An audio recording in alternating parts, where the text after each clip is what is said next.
All right, everyone, this is Mr. Bishop coming to you here to Mesa Verde. Just wanted to go over a little bit about the Jamestown settlement story that we went over in class, but this is just going to be a recording of exactly what we went over in class, just maybe a little bit quicker that you can go back to and listen to if for some reason you were not here, or you just want to go back and review the notes and hear my lovely voice. So here we go. So the Jamestown settlement is the first permanent settlement in North America established in 1607. The whole idea of the Jamestown settlement was for pure economic value. The idea was to sell individuals to come over to Jamestown through the Virginia Company and basically establish a settlement that would be able to find gold, silver, and all this amazing things to send over to England for England to basically purely profit from. Now, the Jamestown settlement would eventually become profitable and become a success, but not in the beginning. In the beginning, there'd be a lot of turmoil, there'd be a lot of disease and death, as we're going to see in many of the settlements that are established in early colonial time. So it's not going to be successful, but there's a lot of things that come from Jamestown which are very important for future colonies and future settlements to learn from. So here we go. So who, where, and when? In 1606, King James I signed a charter allowing over 100 Englishmen to sail over to Virginia in order to establish a new English colony in the America. Think about a charter as the show, oh goodness, what's it called? Oh, Shark Tank. Okay, so a charter is just like Shark Tank. You're going to have people that are going to be, like the Virginia Company is going to go and talk to King James I, or maybe even someone that's very close to King James I, and they're going to try to sell their company to them and try to sell the idea that they should have people go over to this small settlement and profit and earn money from for England and send it over. Now, they're obviously going to be earning a profit themselves, but the idea is to sell King James. There's a lot of gold and silver that they can ship over and really help the English throne. King James obviously agrees to this and ends up allowing the charter to go over, which is signed documentation by England that says it's okay for you and your hundreds settlers to go over and start a company or start a settlement over in what is now Virginia and Jamestown. So December 1606, 3 ships leave England for the shores of Virginia.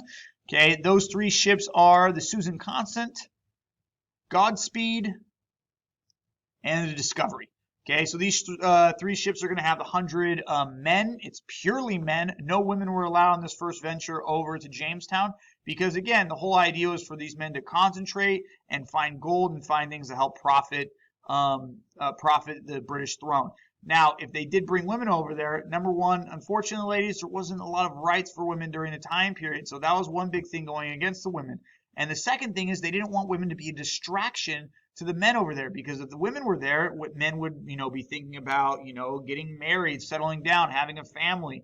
If their wife were to get sick, their mind would be somewhere else. They wanted to make sure that these men were completely focused on the goal, which was to basically find gold or find something to profit for the English throne.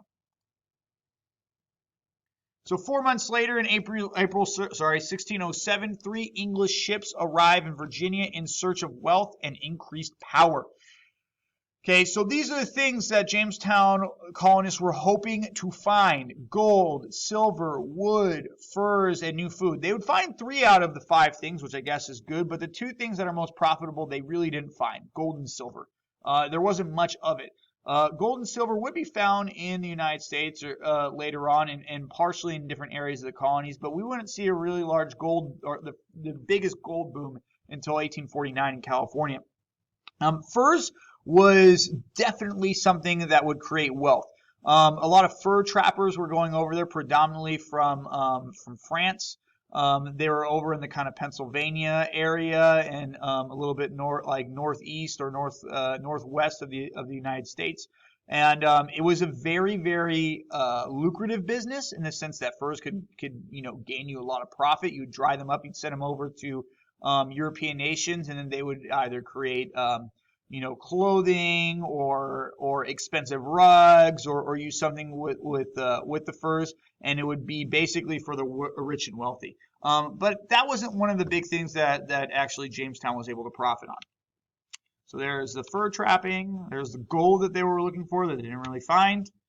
So the colonists also hoped to increase their trade with other countries and people. So countries were established within the United States. There were territories of France and Spain, and England, which were basically your big three that were over into the Americas.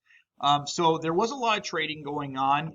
Jamestown was on a port; it was on a peninsula, so it was easy for ships to access it. But they were also looking to gain trade within the native people. Now, trade within the Native Americans had been going on before the colonies were established.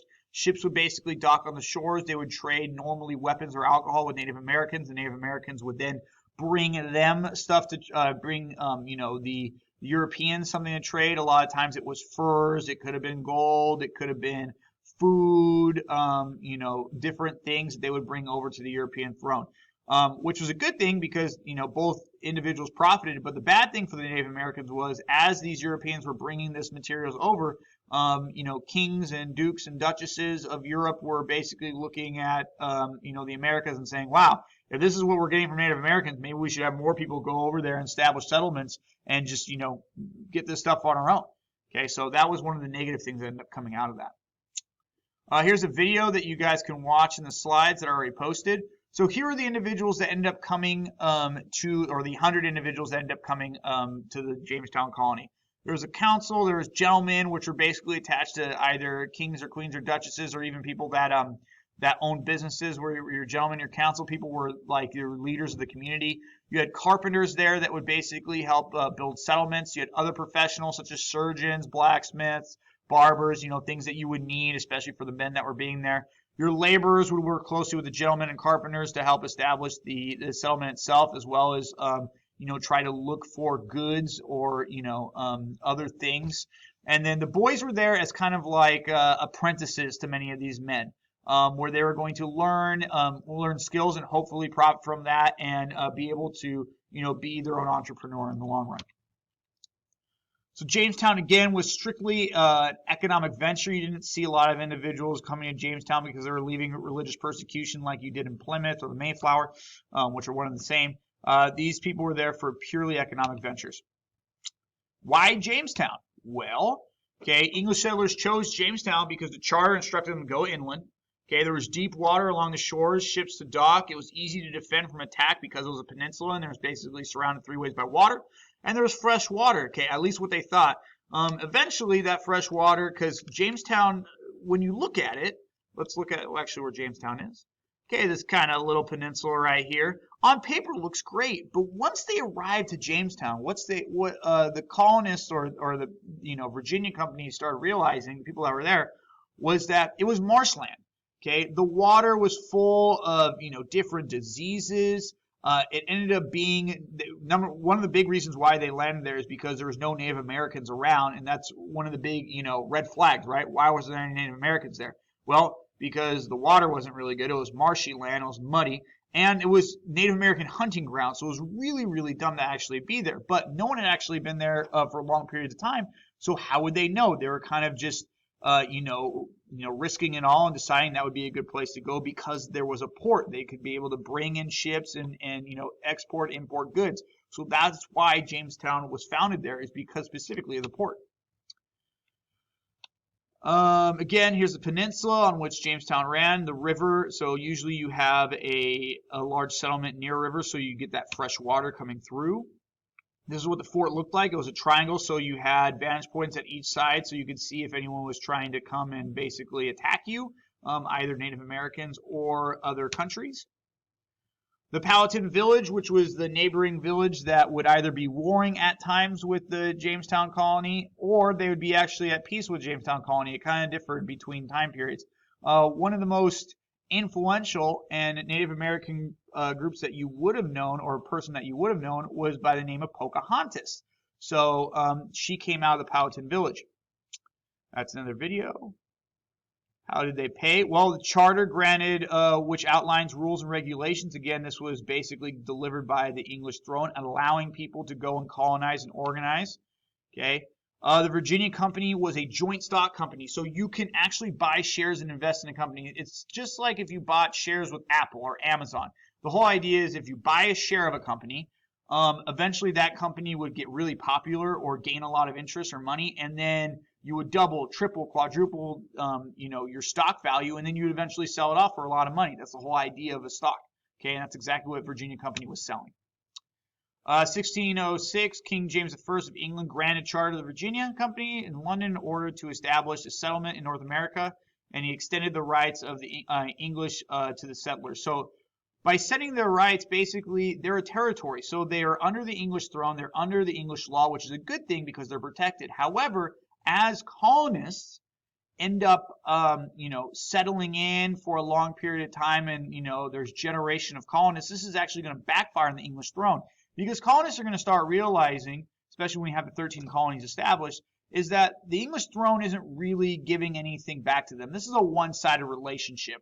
The colonies are basically giving the English throne a lot of things that they're profiting from, but they're not necessarily gaining any interest from the English throne. They're not, inheriting any representation within office or within government, so they're kind of getting the low end of the stick, and that's why we eventually have the Revolutionary War. All right. Okay, we're going to stop here for today, and we'll be doing part 2 tomorrow, so you can obviously listen in, and I'll create another video for you to watch. Thank you all for listening, and I'll see you soon.